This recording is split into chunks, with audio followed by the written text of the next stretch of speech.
Comment choisir son magnésium? Vous prenez du magnésium, mais est-ce que vous savez vraiment lequel choisir? Tous ne se valent pas et certains ne servent quasiment à rien.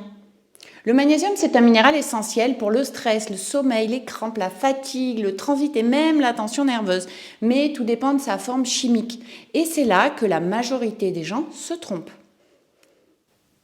Le bisglycinate, c'est le plus doux et le mieux toléré. C'est celui que je recommande le plus souvent. Il a une bonne absorption, pas de troubles digestifs et il est idéal pour le stress et la fatigue chronique. Le citrate de magnésium, il est très bien absorbé aussi, un peu plus laxatif. Il est à privilégier si vous avez plutôt tendance à être constipé. Le malate de magnésium, il est excellent pour la fatigue musculaire. Il est souvent utilisé pour les sportifs ou chez les femmes sujettes à des douleurs diffuses.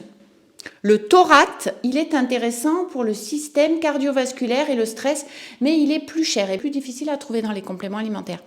Sont à éviter l'oxyde de magnésium et le magnésium marin, le sulfate de magnésium. Ils sont très mal absorbés et ils peuvent provoquer des troubles digestifs qui vont conduire à l'arrêt de la complémentation. La posologie maintenant. En général, on vise 300 à 400 mg de magnésium éléments par jour, parfois même un peu plus, jusqu'à 600. Et attention, ça dépend de la qualité élémentaire, pas du poids total du sel, pour simplifier. Une bonne formule de bisglycinate ou de citrate apporte déjà ce qu'il faut en 2 gélules.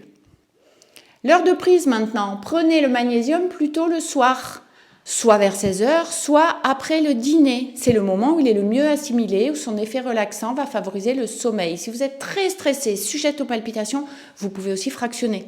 Une prise matin, une après-midi, une le soir. En conclusion, le bon magnésium, c'est celui que votre corps tolère et absorbe.